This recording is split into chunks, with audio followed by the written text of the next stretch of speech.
Mercredi 6 novembre, bonjour à toutes et à tous, bienvenue sur Grand Littoral TV, votre chaîne d'info régionale. À la une, vos prévisions météo, bien évidemment, le ciel restera majoritairement couvert. Aujourd'hui dans la région, on des nuages, de la grisaille et des pluies, encore par moment, quelques éclaircies espérées.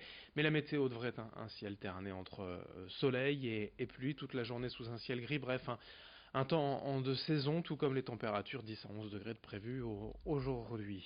La pluie et ses conséquences, bien évidemment. Ces images d'impressionnantes inondations hier dans le Boulonnais suite à de très violentes averses dans la nuit de lundi à mardi. La Liane et d'autres cours d'eau du secteur ont débordé en surprenant tout le monde, les habitants et les autorités.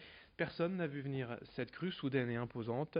Plusieurs communes et des centaines d'habitations ont été touchées, mais heureusement aucune victime n'est à déplorer. La décrue est annoncée, mais déjà de nouvelles pluies, donc aujourd'hui et demain, laisse craindre le pire aux habitants. On écoute le responsable des pompiers de Boulogne à la suite de dizaines d'interventions dans la nuit au micro de Lolita Perron. Il y a une personne qui a été évacuée notamment cette nuit, une hospitalisation à domicile où il a fallu emmener cette personne à l'hôpital. Maintenant, ça reste essentiellement de la présence des sapeurs-pompiers, les sortir de la zone dès qu'on juge qu'il y a un danger ou à la demande de la population. On est rarement sous contrôle d'un aléa climatique, pour autant on voit une très légère décrue et on a actuellement un coefficient de marée qui est très faible et une marée descendante, donc j'ai bon espoir que la décrue continue. Et plusieurs secteurs, je vous le disais, ont été touchés dans le Boulonnais. Quelques dizaines de communes ont vu arriver l'eau. Plusieurs cours d'eau ont débordé. Les dégâts sont importants dans les habitations. On suivra bien sûr cela de près pour d'éventuelles indemnisations, pour comprendre aussi pourquoi les autorités, et notamment Météo France, n'a pas vu venir ces averses. S'il est tombé en à peine quelques heures, plusieurs jours ou semaines de pluie dans le Boulonnais. L'alerte n'a été donnée que dans la nuit.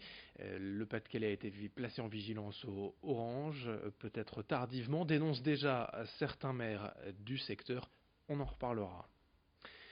Autre actualité dans la région, la mise en œuvre du dispositif hivernal et l'ouverture de places d'hébergement d'urgence jusqu'au printemps. La préfecture met à disposition 550 places en plus de 13 550 ouvertes toute l'année.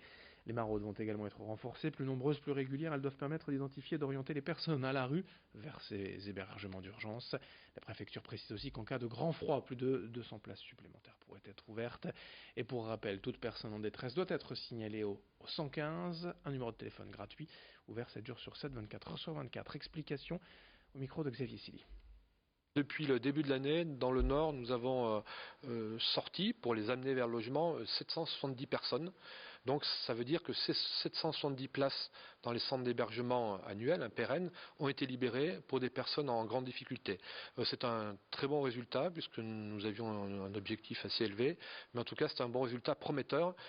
L'idée, c'est quand même que les personnes, en priorité, doivent aller vers un vrai logement, un logement de droit commun, plutôt que vivre, évidemment, pas dans la rue, mais même dans un centre d'hébergement où les conditions, évidemment, d'intégration ne sont pas forcément les meilleures. Donc oui, là, c'est un excellent résultat, mais là aussi, nous allons poursuivre nos efforts. En bref, également dans cette édition, selon nos confrères de Nord Littoral, hier en fin d'après-midi, un incendie s'est déclaré dans une maison à Aguines, rue Aristide Briand. Pas de victimes, mais la toiture a été détruite. Plusieurs dizaines de pompiers sont intervenus hier soir à Aguines pour maîtriser cet incendie.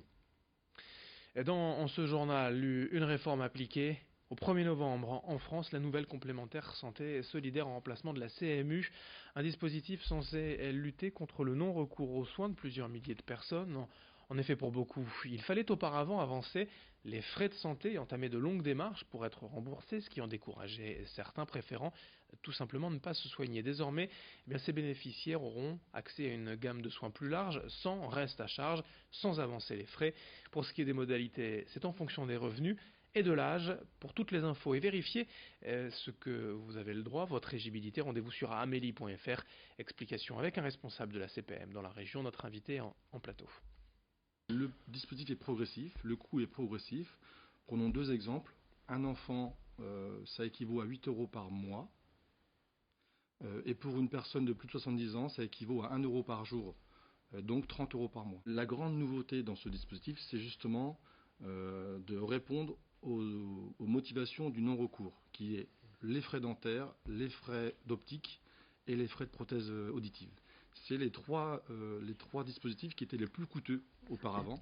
Et ce dispositif de complémentaire santé solidaire vient répondre à cette problématique et justement permettre aux gens qui doivent en bénéficier d'aller voir ces professionnels, de ne pas faire les avances de frais et également de ne pas avoir à payer un reste à charge, puisque c'est un engagement fort dans le cadre de cette complémentaire santé solidaire. On passe au sport dans cette édition avec du football et le 7e tour de la Coupe de France en 10 jours et de belles affiches pour nos clubs du littoral, notamment le Petit Poucet, le club de district de Verton qualifié pour ce 7e tour. Le dernier club de district à encore être en lice contre le Portel. C'est un derby de la Côte d'Opale et 4 divisions d'écart entre les deux clubs. Alors les joueurs bien évidemment auraient peut-être préféré rencontrer le club de Ligue 2 professionnel de Lens, mais c'est quand même une belle affiche pour ces joueurs amateurs et pour le club tout entier qui devra essayer de se surpasser pour dominer l'équipe de National 3 du Portel et continuer surtout l'aventure en Coupe de France. C'est explication au micro de Corentin Escaillé.